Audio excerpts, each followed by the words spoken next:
soul is free. Every soul good is free. Fala aí pessoal, aqui quem fala é o Landim, sejam bem-vindos a mais um episódio do Lorencast. E hoje a gente vai falar de um tema muito legal, que é acessibilidade. A gente fala muito de acessibilidade para os nossos sites, né? Tornar nossos sites mais acessíveis. E então eu fiz o seguinte, eu fui atrás de uma pessoa, vocês sabem, né? Autoridade no assunto, para falar um pouquinho sobre acessibilidade e sobre a gente ter interfaces mais acessíveis. E eu tô falando do Leonardo Miller, que é Product Design Lead na COBE, Creative Software House e vencedor do Hackathon da ONU Social Challenge. Conversamos muito sobre acessibilidade e a gente vai para esse papo muito massa. Mas antes da gente começar o episódio, eu gostaria de agradecer primeiramente aqui a iniciativa Soul Junior. O Lorencast agora conta com o apoio da Soul Junior. E aí eu fico uma pergunta para você. Já aconteceu com você de você estar se candidatando para uma vaga, até às vezes de estágio, e aí precisar, por exemplo, de ter experiência, de você já ter feito alguma coisa e eles acabarem levando isso em consideração até mesmo para uma vaga de estágio? Esse problema a Soul Junior oferece uma solução. O Soul Junior é um projeto open source onde profissionais júniores ganham experiência desenvolvendo soluções reais. A iniciativa Soul Junior visa o match entre profissionais júniores e as vagas de tecnologia. Mas aí fala aí, você quer saber mais? Então, acesse os links aqui embaixo que eu vou deixar, que é o @souljunior.tech, e também acessa nosso canal do Discord, que vai estar tudo aqui na descrição. Então, mais uma vez, obrigado Iniciativa Soul Junior, e vem ser júnior com a gente também, vem aí conseguir a sua primeira oportunidade do mercado de trabalho, beleza? Então fique com o episódio.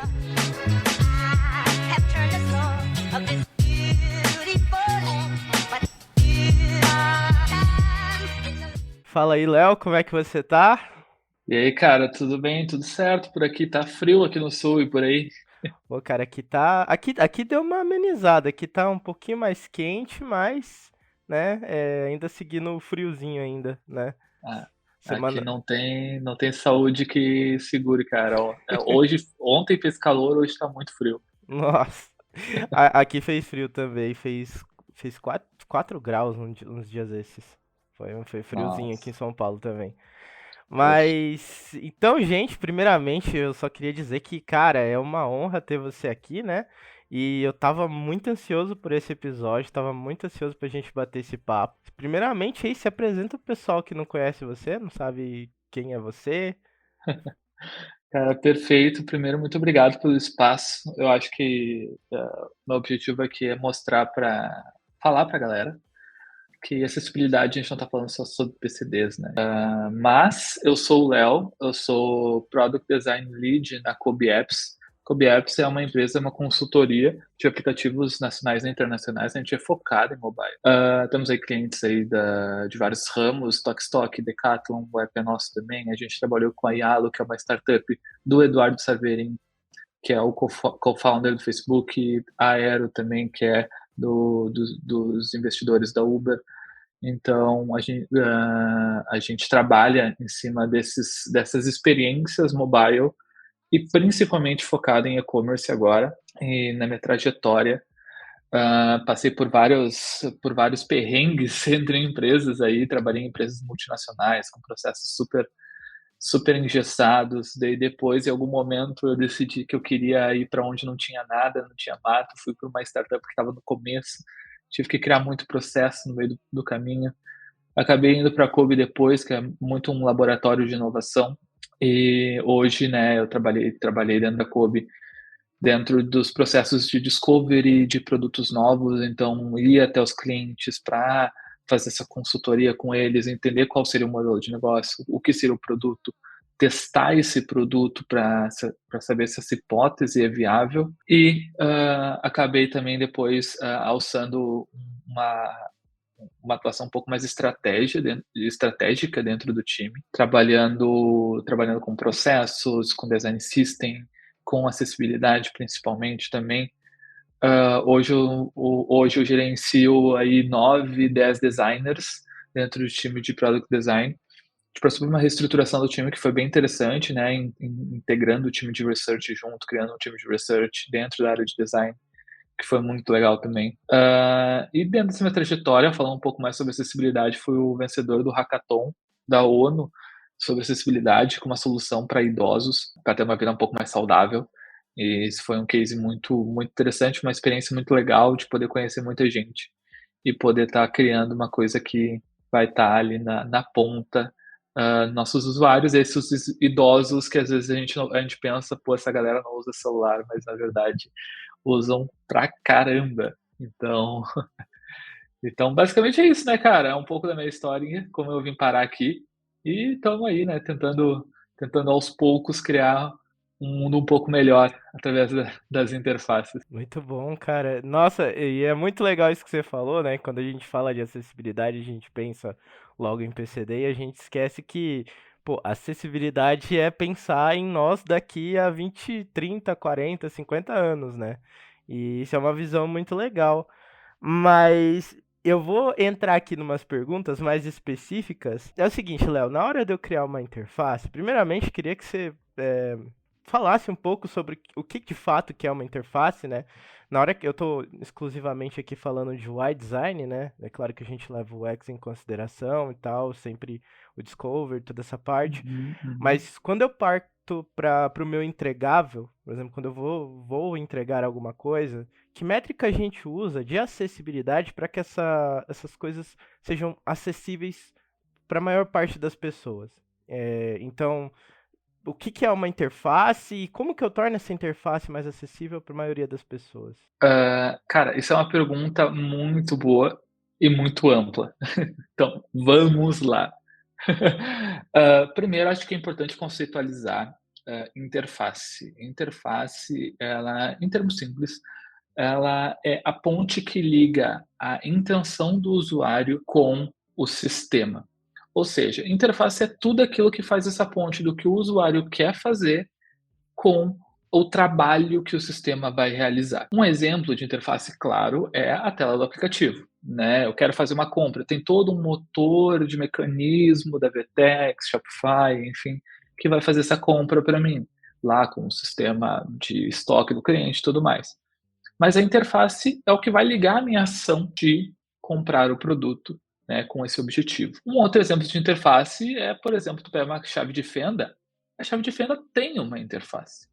Porque é onde tu segura, é a ponte que garante a minha intenção e o trabalho que o produto, né, a chave de fenda vai realizar. Então isso também é uma interface do usuário. Então, no primeiro ponto já é uma coisa super ampla, porque se tu for para pensar totem de atendimento, TV, cara, tudo, se a gente for extrapolando, a gente consegue chegar a conceitos muito amplos de interface, né. Mas quando a gente fala, quando acho que para facilitar esse processo, porque se a gente for pensar em interface, por exemplo, como da coisa física, a gente vai entrar muito em ergonomia, a gente vai entrar em conceitos de design universal e tudo mais.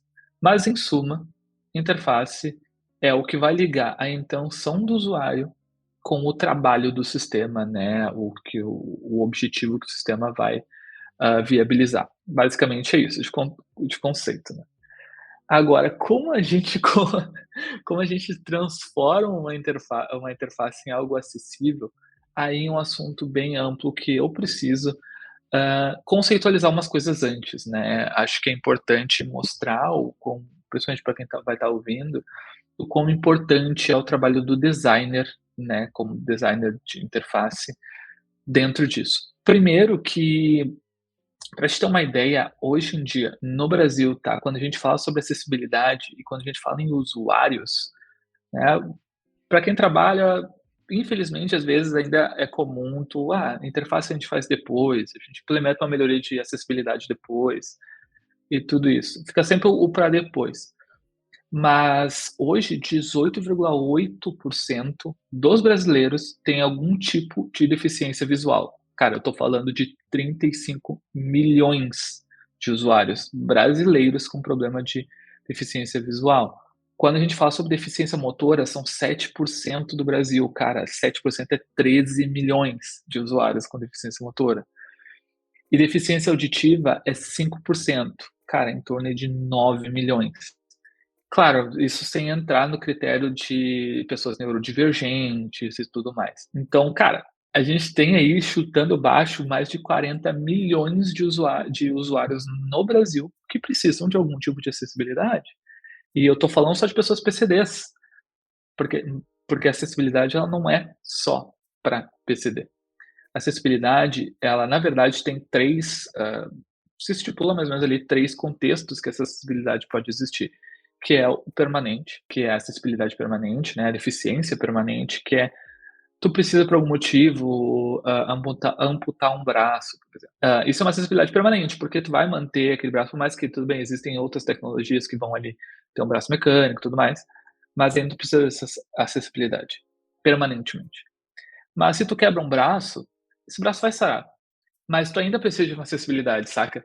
Então, é um tipo de acessibilidade temporária, um tipo de deficiência temporária. E agora, quantas vezes já aconteceu, está cheio de coisa na mão e tu precisar usar o celular? Isso também é um tipo de acessibilidade, porque tu tá falando de uma acessibilidade situacional. Tô correndo, tô cheio de coisa, então tu tem 3 escopos de acessibilidade. E dentro desses 3 escopos, só um vamos em base, só um teoricamente vai ser um PCD, uma pessoa com deficiência. 2 desses escopos não necessariamente. Então esse é um exemplo de o quanto a acessibilidade ela é abrangente e ela é importante, quando a gente, como nós designers, quando nós designers estamos construindo um produto. E um app que eu gosto de usar, que eu sempre quando eu converso sobre acessibilidade com meu time, com meus amigos e tudo mais, que eu uso muito como exemplo, é o Waze. Não sei se você já usou o aplicativo Waze. Já, O já. aplicativo Waze, ele é feito para um contexto de tu tá dirigindo usando o aplicativo. E quando tá dirigindo, tu não pode ter tanto tempo para usar uma interface. Por isso que os botões deles são propositalmente grandes. A interface é propositalmente grande por causa disso. Tu tá num contexto onde tu precisa dessa facilidade de toque, tu precisa dessa facilidade de leitura da informação. Então, é um ponto onde a acessibilidade é muito, muito importante. E, cara, dentro disso, os erros mais comuns, e eu não estou falando por mim, eu estou falando de acordo com a pesquisa da WebAIM, os erros mais comuns que hoje acontecem em acessibilidade nos produtos são o baixo contraste de cor, tipografia, imagens sem texto alternativo, links vazios, formulários sem labels, né, que labels ali é o tile do formulário, botões vazios que não fazem nada e linguagem do documento ausente lá na parte do código. E eu sempre falo para o meu time, quando a gente vai discutir sobre um produto, eu sempre falo, cara, o básico muda mundos, o básico move mundos. Porque se nós designers, como eu falo, né, se tu tiver um nível de contraste satisfatório na tua interface e tipografia de fácil leitura, tu já resolveu muito problema. Teve uma estimativa que é um estudo que a gente fez, olhando vários documentos de acessibilidade, de análise e tudo mais. Cara, e a gente olhou no processo como um todo, 60% dos problemas de acessibilidade podem ser sanados na etapa de design. Então, cara, a gente tá falando de 60% dos problemas de acessibilidade. E, cara, boa parte disso, pelo menos 1/3 disso, 2/3, vai ser contraste de cor e tipografia do seu aplicativo. Aplicativo, sistema, enfim. Então, isso é um pouco da importância da interface, de como a gente torna a interface acessível, né? Acho que para quem está começando a estudar ou está se interessando, cara, lê sobre o contraste de cor, lê sobre tipografia. Isso vai, cara, sanar muito problema dentro da tua interface.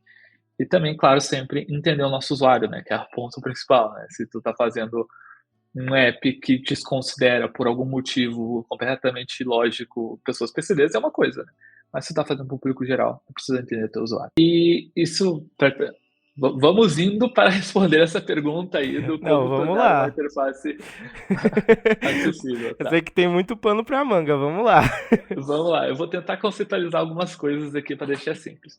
Dentro da acessibilidade na web, né, quando a gente está falando de produtos digitais, existem documentação e guidelines, orientações extremamente vastas. Porque o W3C, que não sei se conhece, é o consórcio da web, né, que é quem criou o www, eles, o chamado World Wide Web Consortium, essa é uma comunidade internacional que desenvolve padrões abertos para garantir o crescimento da web, né, Web3 e tudo mais. Então, o crescimento é a partir, né, desse consórcio internacional. Esse consórcio criou a iniciativa Web Acessível, que é a WAY, né, o WAY.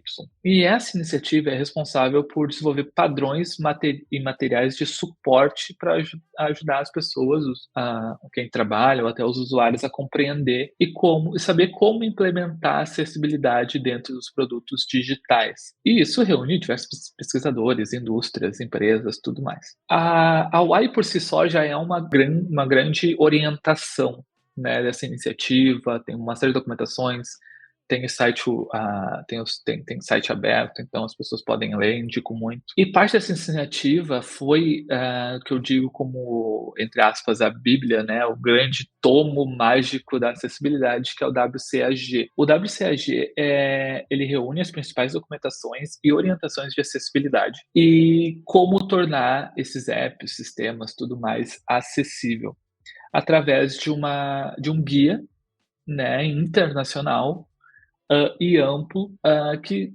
existem vários critérios ali dentro, né? Estou tentando trazer o mais claro possível para as pessoas, sem mostrar uma tela, sem poder compartilhar uma tela. E esse WCAG, é um guia super amplo, super internacional e colaborativo sobre acessibilidade. E dentro desse guia, ele tem algumas divisões, né? Ele separa as orientações em divisões, que são 4 princípios, que é o princípio de perceptível, então é tudo que, vamos lá, as pessoas podem ver e ouvir dentro do conteúdo, dentro do sistema. Operável, ou seja, esse princípio tem a ver como as pessoas utilizam aquilo lá. Compreensível, né, para que as pessoas entendam aquela linguagem. E robusto, que é sobre diferentes tecnologias que podem ingressar, tipo leitor de tela e tudo mais.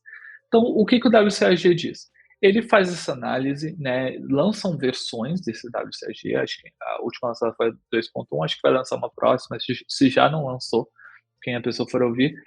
E dentro dessas orientações, eles seguem esses 4 princípios, né, operável, perceptível, compreensível e robusto. Dentro de cada um desses princípios existem os critérios, né, como, por exemplo, contraste de cor, é um dos critérios dentro do princípio perceptível. E cada um desses critérios podem atingir 3 níveis, ou seja, tem orientações para te atingir o nível 1, que é o 1A só, né, o single way. Tem o nível 2, como usando como exemplo o contraste de cor. Tem um guia para te atingir o nível 1, que é o nível, né, ali mínimo do mínimo.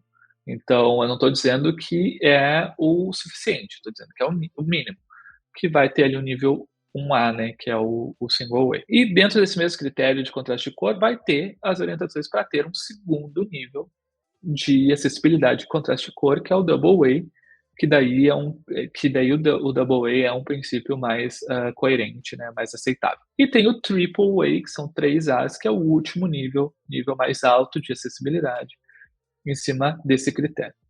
Então, né, para quem for estudar acessibilidade ou quando um designer vai criar uma interface acessível, esse guia vai ser o principal motor que vai, né, orientar todas essas questões acessíveis para tornar uma interface, né, coerente com os diversos usuários dali. Esse é o principal guia, né? O WCAG ele é o principal guia de acessibilidade que a gente tem. Existem outros guias que também valem muito a consulta, né? Que a acessibilidade não é sobre só PCDs e nem só sobre pessoas com deficiências motoras e visuais.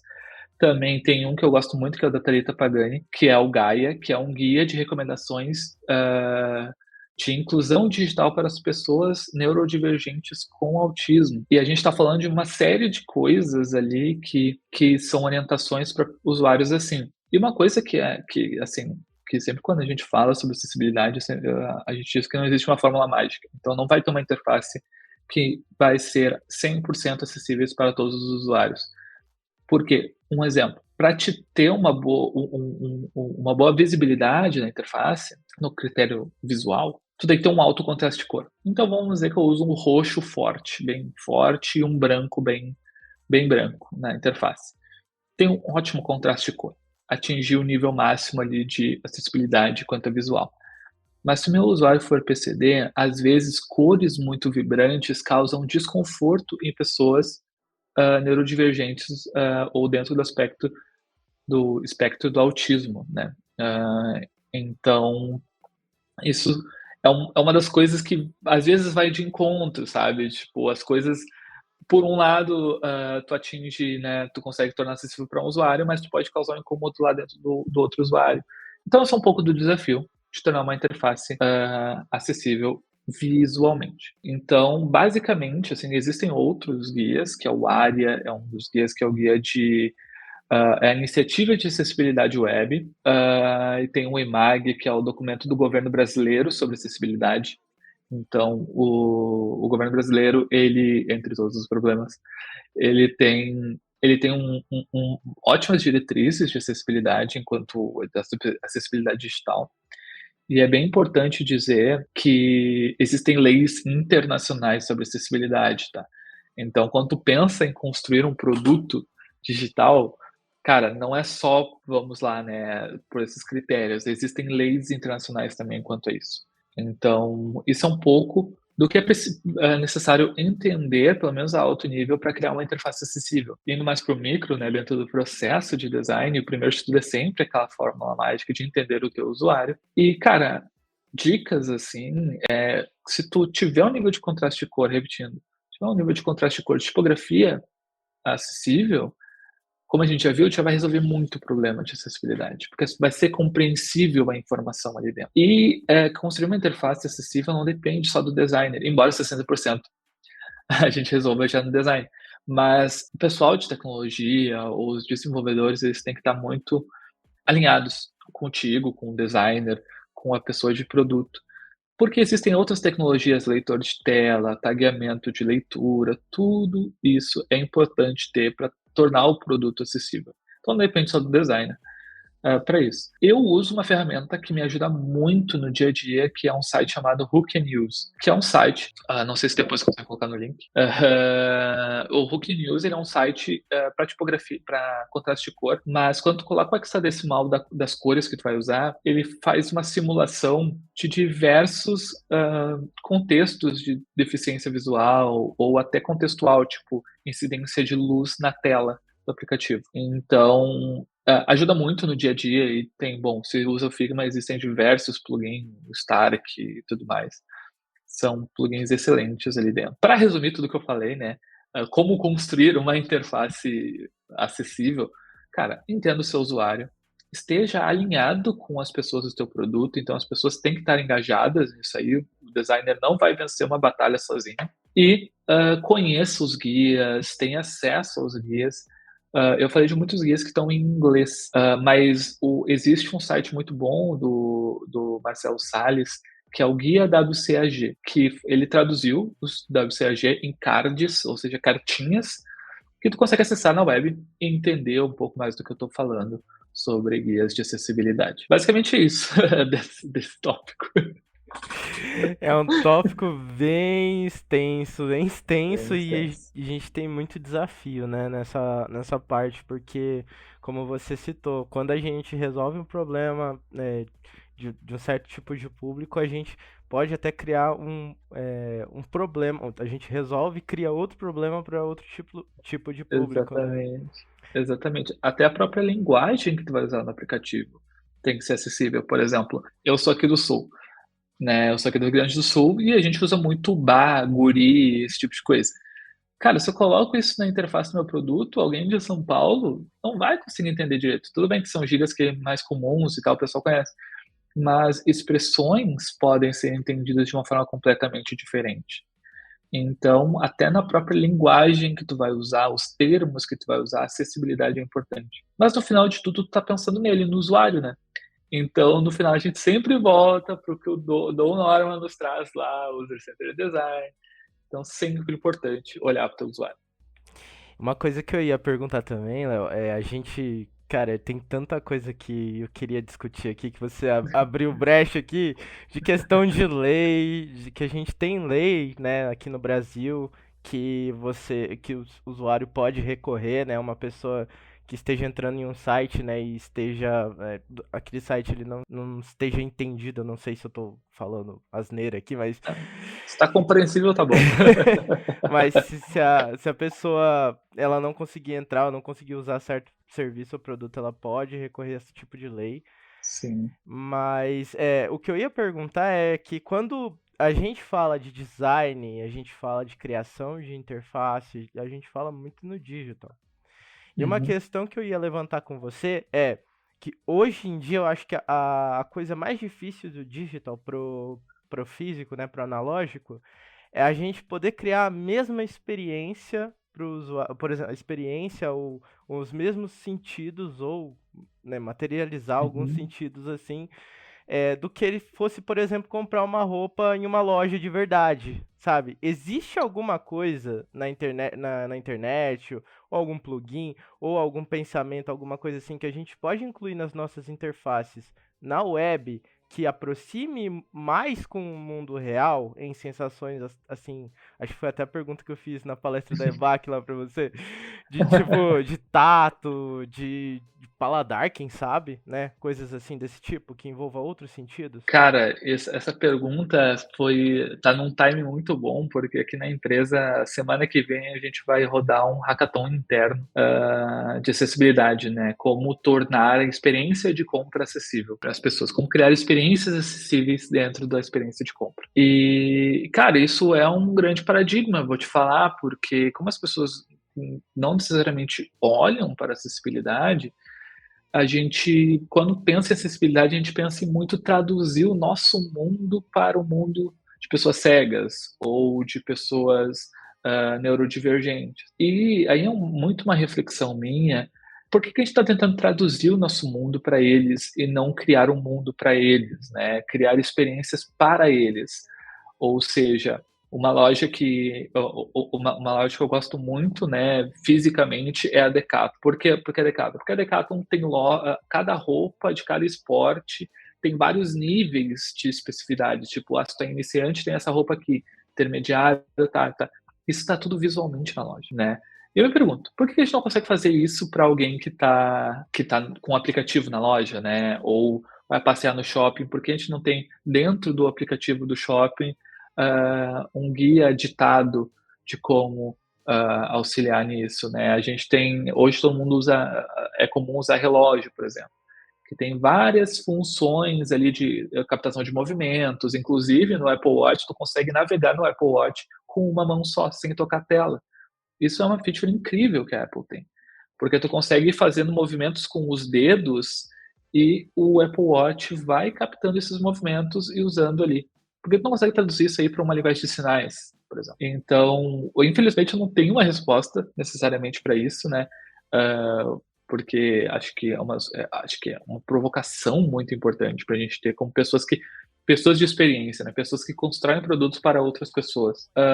E acho que o ponto é a gente também, quando pensa em celulares, se apropriar muito das tecnologias que temos hoje e como a gente pode usar elas a nosso favor.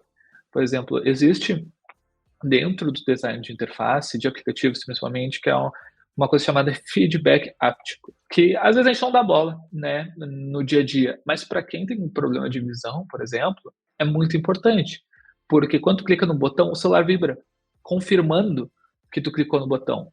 Se uma pessoa não está vendo a tela, como é que ela sabe que ela conseguiu clicar no botão ou que foi para uma nova interface? Então, isso é um tipo de não design visual. Tu tá criando tu vai ter uma linguagem de feedback usando o device, usando o celular, mas que é muito importante para quem vai estar ali na ponta, uma pessoa cega ou com baixa visão. saber que o sistema foi operado. Afinal, isso é uma das heurísticas do Nielsen, né? Tu tem que saber o que está acontecendo no sistema. E, enfim, né, existem várias coisas aí. Eu acho muito importante também não olhar só para a disciplina do design digital. A gente pode voltar na Bauhaus, por exemplo, estudar a Bauhaus, entender forma, função, olhar para o design universal lá da arquitetura. O que o design universal traz como um design para todas as pessoas. Então, e isso não vai ser construído sozinho. O designer não vai construir isso sozinho, né? Vai ser construído a muitas mãos. Muitas pessoas de produto desenvolvedores, negócio, tudo tem que estar alinhado em busca desse objetivo. Cara, muito bom. Eu acho que também aí fica uma provocação aí para os nossos ouvintes de pensar, né, em soluções assim. Tem essa questão de feedback. Eu até estava lendo ontem no livro do Don Norman ainda, falando sobre o feedback do som, né, a questão do som. Sim, E, sim. e é muito importante, né, a gente pensar nisso. Léo, cara, pra finalizar, primeiramente, cara, que papo incrível. Eu acho que o pessoal daqui vai sair daqui, né, com muita noção de acessibilidade, para pelo menos, né, a gente conseguir fazer o máximo que a gente pode como designer para tornar as nossas interfaces mais acessíveis, do jeito que a gente pode. Pra finalizar, cara, novamente agradecer você.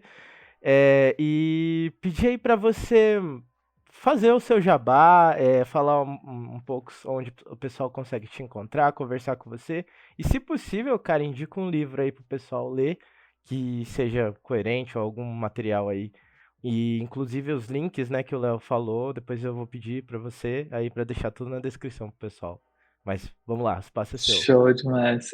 Cara, eu que agradeço muito esse papo. Cara, pode me chamar sempre. Eu adoro falar sobre isso, não só sobre acessibilidade, né? Acessibilidade estou sempre discutindo também, mas para a gente também conversar outros papos, né? Sempre aberto, ajudar a galera.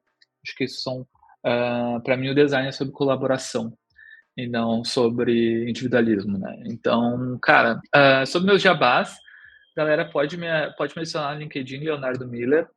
Eu estou sempre tirando dúvida do pessoal por lá, né? Estou sempre postando minhas coisinhas também. Mas eu estou sempre aberto lá para me adicionar. Se siga no Instagram, meu Instagram não é direcionado a UX, não, lá, é só mesmo eu postando minhas besteiras lá, meus rolês aleatórios. Mas é ler.miller com U e 2 L's. E, cara, acho que o principal jabá que eu quero deixar, né, os dois principais jabás, sigam a Kobe Apps. A gente é uma empresa muito preocupada com acessibilidade, muito preocupada com inovação. @Kobe Apps, Kobe com K, tipo Kobe Bryant, mas não é por causa do Kobe Bryant, tá? E também siga a gente no LinkedIn, a gente está sempre com novas vagas, novas posições sendo abertas. Somos remote first, então temos pessoas do Brasil todo, do mundo todo trabalhando com a gente. A gente tem aí uma série de coisas bem legais e benefícios reais de trabalhar com a gente, tá? E tem o meu projeto internacional, o meu projeto pessoal, para quem está migrando de área ou quer entrar na área de UX ou é júnior, está procurando sua primeira posição, eu tenho um site chamado migraiux.com. É um site onde eu rodei uma pesquisa, né, antes de fazer o site, com os principais gestores de design do Brasil, entre eles Head da iFood, tinha gestor do Nubank, Next, ADP, e assim vai.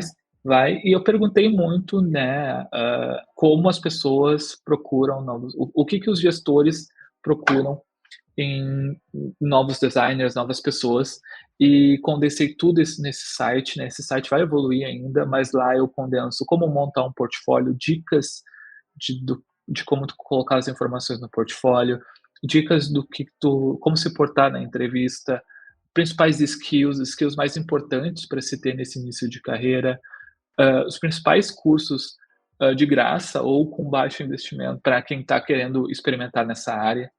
Então, e ali é umas pessoas da comunidade para seguir e tudo mais, e também uma área lá toda sobre possibilidades de carreira dentro da área de design e de UX de produtos, para quem quer entrar. Então, migraiux.com, acessem lá. E também, se quiserem, né, sempre tem um pouco lá de mim e tudo mais. Meu LinkedIn tá tudo por lá também. E, por último, não menos importante, Galera, quem tá querendo migrar de área ou quer fazer mais network pra galera de UX, procurem no Instagram a Tribo Criativa, é um canal do Discord, eu tô sempre por lá quando eu posso, né, tirando dúvida da galera, conversando. É uma comunidade de UX e de pessoas que estão querendo migrar para a área, com muita troca, desafios diários.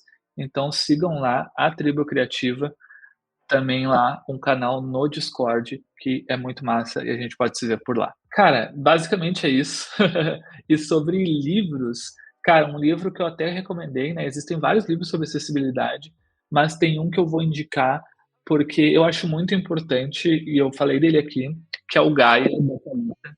Ele é um livro muito importante porque ele trata de acessibilidade não só ali dentro do escopo que a gente conhece dentro da WCAG, mas ele fala sobre acessibilidade para pessoas neurodivergentes, né? Ou dentro do aspecto de autismo, que não necessariamente são pessoas neurodivergentes, né? São pessoas dentro de um espectro. E basicamente é isso, né? Eu gosto muito do trabalho dela e me ajudou muito, muito, muito a entender o comportamento humano a partir daquilo lá. E é bem incrível esse livro. Boa. E eu esqueci de falar uma coisinha, uma frase de efeito para finalizar o nosso episódio. Cara, uma frase de efeito, essa frase eu ouvi num bar, bebendo cerveja com um amigo UX designer, e a gente estava discutindo norma, e isso eu nunca esqueci porque eu estava no início de carreira, eu estava no meu primeiro estágio como UX designer, descobrindo esse mundo, eu estava lendo o design do dia a dia, e tem uma frase que o Don Norman fala aqui, que o design, na verdade, é um ato de comunicação. Quando eu falei isso, ele me interrompeu e falou: e isso requer empatia. Isso requer que a gente pense nas pessoas. Então, eu deixo essa frase, né, parafraseando o Don Norman e o meu grande amigo, um abraço para o Anderson, o design é, na verdade, um ato de comunicação e isso requer empatia, por isso pense nas pessoas. Cara, muito bom demais esse papo. Léo, agradeço e é isso, gente. Muito obrigado. Valeu, pessoal, valeu, muito obrigado pelo papo e me chamem qualquer coisa. Então é isso, pessoal. O episódio vai ficando por aqui. Agradeço a você que ficou até esse momento. Se você gostou do episódio, por favor, compartilhe. O Lorencast precisa muito de ajuda. Seu compartilhamento é muito importante. E para você aí que quer adquirir algum dos livros que os nossos convidados falou, até o Léo falou aqui do Gaia, né? Eu vou deixar o link da Amazon aí na descrição. Se você tiver interessado, você pode comprar por esse link que vai estar ajudando aqui o Lorencast também, tá bom? E também siga o Sou Júnior lá nas redes sociais e também entra na nossa comunidade do Discord, beleza?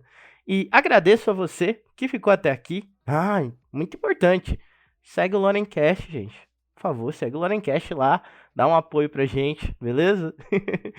Então é isso, pessoal. O episódio vai ficando por aqui. Muito obrigado a você que ficou ouvindo até este momento.